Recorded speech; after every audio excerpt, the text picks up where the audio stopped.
If you are planning to visit Argentina, you need to know that things have changed. There is a new entry requirement that all foreigners coming into the country have to meet. On the 1st of July 2025, it became mandatory for everyone coming into the country to have travel insurance. And as you can see on the screen, the insurance has to include medical care, hospitalization, repatriation, and emergency evacuation. So of course, what you can do is check with your bank back in your home country to see if they offer any travel insurance that will cover your stay.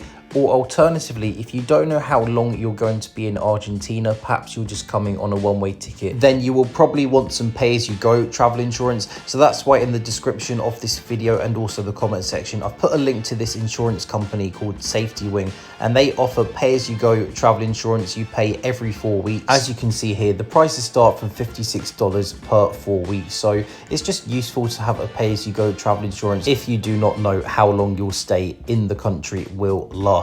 Now, I'm sure many of you will be wondering whether you need to print off proof of this travel insurance, what questions the border officials ask you regarding this insurance. Well, let me give you my experience. So I went through the Argentinian border in August 2025 after this new rule was implemented, and the border guard for Argentina did not ask me anything about travel insurance. They did not ask me to show proof of travel insurance. The border official only asked me for the address of the accommodation that I was staying at. They will always ask you for the address of where you're staying at. They've done it before when I went to Argentina. They do it to everyone else who goes to Argentina. So have that address ready of your first accommodation that you have booked. You have to give your fingerprints as well, and they may potentially ask you for how long you're planning to stay in Argentina for. If you just make up a number of days or a number of weeks and give it to them, they'll probably just accept it, and they probably won't ask you for a return ticket or a bus ticket leaving the country. But going back to the travel insurance requirement,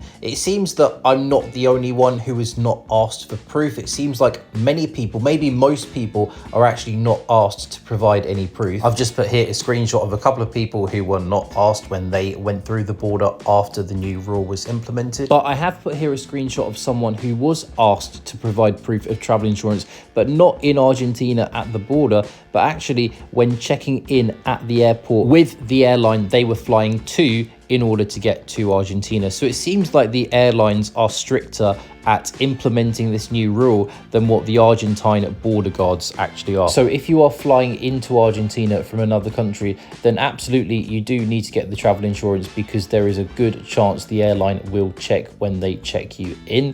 However, if you are coming to Argentina on boat from Uruguay, for example, or if you're coming on bus from a neighboring country like Chile or Bolivia, then there is a likely chance that they may not even check. However, it is law, it is now mandatory, so you do need to have insurance. Now, in addition to the new travel insurance requirement, you may notice that there is an additional requirement as well that has been implemented from the 1st of July 2025. So apparently, all travelers need to have a sworn statement or a sworn declaration of the purpose of their trip, and the statement has to declare that you have travel insurance. Now, I say apparently because, once again, I was not asked for any statement or any declaration when I went through the border in August 2025. And again, if you look on forums online, virtually no one has been asked to provide any kind of declaration when entering through the border. And as you can see on the screen here, according to the Argentine embassy in Sweden,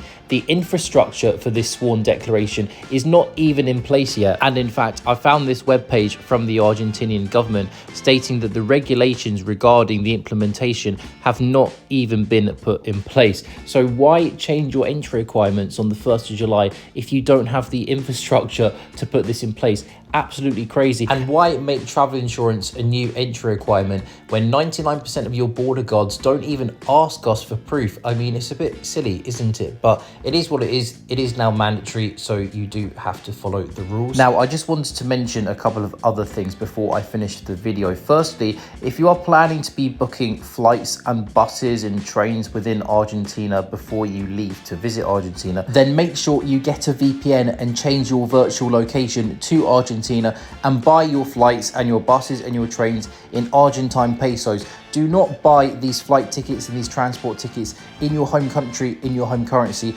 use the VPN, change it to Argentina, change it to Argentinian pesos. You'll be paying at cheaper prices, because the thing is, the Argentine peso as a currency has not been doing too well at all recently. So that means that, generally speaking, if you're buying tickets to things on Argentinian versions of websites with Argentinian pesos, the prices there will not have caught up with the new changes of the exchange rate. So use the Argentinian websites, use a VPN. I personally use NordVPN. The link to NordVPN is down below in the description and the comment section of this video. Also in the description and the comment section, you may notice some links to some tours and activities that you can book for your trip to Argentina. There is a link to where you can buy an open top bus tour of Buenos Aires. There's a link to where you can book a tour of the Perito Moreno Glacier, a tour where you can go on both sides of the Iguazu Falls, a tour of the Salinas Grandes salt flats in the north of Argentina, a tour where you go on the end of world train in Ushuaia, the southernmost train in the world. Do check those out if you are interested.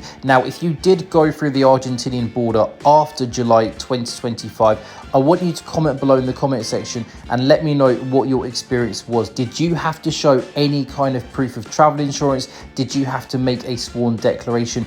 Comment below so other people going to Argentina can find out more about your experience. And if you do have any questions for me about my experience going through the Argentinian border and the questions that they ask, again, do comment below and let me know, and I will try my best to answer. I hope this video has been useful. Do like and subscribe to the channel for more travel content.